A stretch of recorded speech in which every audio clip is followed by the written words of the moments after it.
Qu'est-ce qu'une alimentation PC? À quoi elle sert? Comment la choisir? Dans cette vidéo, je vais tout vous expliquer. Salut à tous, c'est Anto. Aujourd'hui, on continue la série sur comment choisir les composants de son ordinateur et on passe à l'alimentation. Si vous n'avez pas encore vu les autres vidéos sur le processeur, la carte mère, la carte graphique, la RAM ou le stockage, vous pouvez les retrouver dans la playlist qui s'affiche juste ici. Comme d'habitude, si vous aimez ce format, n'oubliez pas le pouce bleu et de vous abonner. Allez, c'est parti. Alors, l'alimentation, c'est quoi? Comme son nom l'indique, c'est l'élément qui va venir alimenter en électricité les autres composants de votre ordinateur. Mais son choix est très important, car elle va pas seulement alimenter en électricité votre PC, mais elle va aussi venir protéger les autres composants. D'ailleurs, elle fournit pas vraiment l'électricité. Ce n'est pas une batterie, il va falloir la brancher sur une prise de courant. En réalité, elle va plus servir de bloc de régulation afin d'abaisser le courant électrique à un niveau supportable pour votre configuration. Mais du coup, comment fonctionne une alimentation? Son rôle est de produire un courant continu pour alimenter les différents composants de votre ordinateur. Mais le courant domestique étant un courant alternatif de 230 volts, elle va donc devoir convertir cette tension alternative en diverses tensions continues. C'est ce qu'on appelle une alimentation à découpage, car elle doit fournir plusieurs tensions de manière régulée et de façon instantanée. Je ne vais pas plus rentrer dans les détails de son fonctionnement dans cette vidéo, car c'est un peu complexe et ce n'est pas ce qui vous intéresse. Il faut juste savoir que son bon fonctionnement est primordial pour la sécurité de votre PC et que c'est pour ça qu'il ne faut pas prendre n'importe quelle alimentation. Il est donc recommandé de prendre une alimentation d'une marque reconnue et certifiée et non pas une alimentation dite no-name. Rentrons dans le vif du sujet. Quels sont les différents éléments à prendre en compte pour choisir son alimentation? Tout d'abord, on va commencer par le format. Il existe 3 formats principaux différents, le format ATX, le format TFX et le SFX. Dans 90% des cas, c'est le format ATX qui va convenir. C'est le format conseillé pour tout type de PC hormis les mini-PC. Ses dimensions de 15 par 14 par 8,6 cm sont standards et rentreront dans presque tous les types de boîtiers. En ce qui concerne les plus petits boîtiers, il faudra faire attention à la taille de l'alimentation. Dans ce cas, on se dirigera sur un format SFX avec des dimensions de 12,5 par 6,35 par 10 cm. Le format TFX est quant à lui beaucoup plus rare, uniquement proposé par la marque Be Quiet.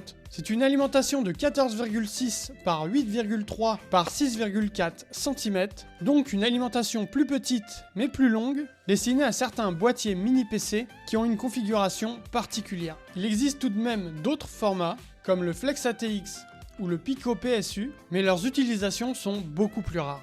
Une fois le format choisi, on va regarder le plus important, c'est-à-dire la puissance en watts que peut fournir l'alimentation. Selon les différents composants que vous allez mettre dans votre PC, vous allez avoir besoin de plus ou moins de puissance.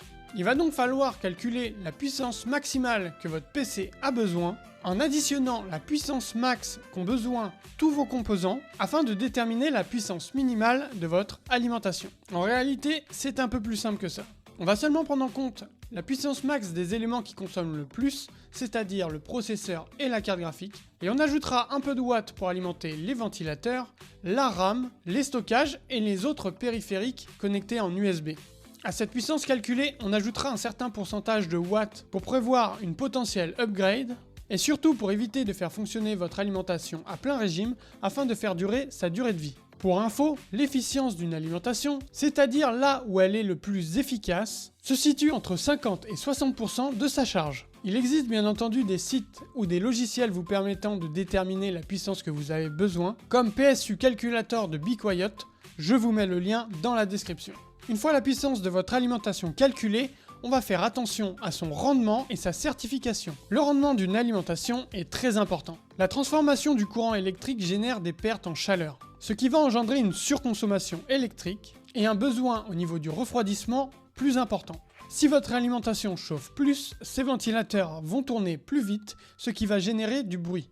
Mais plus le rendement sera haut et moins il y aura de pertes. C'est pourquoi une certification a été créée par le label Eco Consulting, appelée 80+. Elle certifie les alimentations respectant la norme 80+, c'est-à-dire les alimentations qui ont un rendement supérieur à 80%. Il existe plusieurs niveaux de certification allant du standard respectant minimum 82% jusqu'au titanium respectant un minimum de 94%. Bien évidemment, plus la certification est élevée et plus le prix de l'alimentation sera cher, Et donc en général, pour un petit PC, on se contente d'une alimentation 80 plus bronze, alors que pour les plus grosses configs, on ira plutôt chercher dans le Platinum. Bon, maintenant qu'on connaît la puissance et la certification de l'alimentation qu'on veut choisir, on va pouvoir s'intéresser à sa modularité. Il existe 3 types de modularité qui visent à pouvoir retirer les câbles inutiles afin d'améliorer le flux d'air interne et de faciliter le câble management. En premier, on retrouve les alimentations non modulaires. Ce sont des alimentations moins chères, mais on est obligé de garder tous les câbles. Ils ne peuvent pas se retirer. En second, on retrouve les semi-modulaires, qui pour moi sont le meilleur compromis. Les câbles indispensables ne peuvent pas se retirer, mais tous les câbles que l'on n'aura pas besoin, que ce soit des câbles pour la carte graphique ou pour le stockage, peuvent se retirer. Et on utilisera uniquement ceux que l'on a besoin. Et en dernier, il y a la full modulaire, où tous les câbles peuvent se retirer. Cela va permettre d'utiliser uniquement les câbles que l'on a besoin, de pouvoir démonter plus facilement son alimentation, que ce soit pour le câble management ou un potentiel nettoyage, et aussi de pouvoir personnaliser tous vos câbles. Mais ce sont des alimentations beaucoup plus coûteuses et leur installation est un petit peu plus complexe. Avoir une alimentation full modulaire a beaucoup d'avantages, mais n'est pas forcément indispensable. Donc le choix de la modularité sera déterminé plutôt par votre budget et vos préférences. Si votre budget est limité, il vaudra mieux privilégier une meilleure certification plutôt que la modularité. En dernier point, pour choisir son alimentation,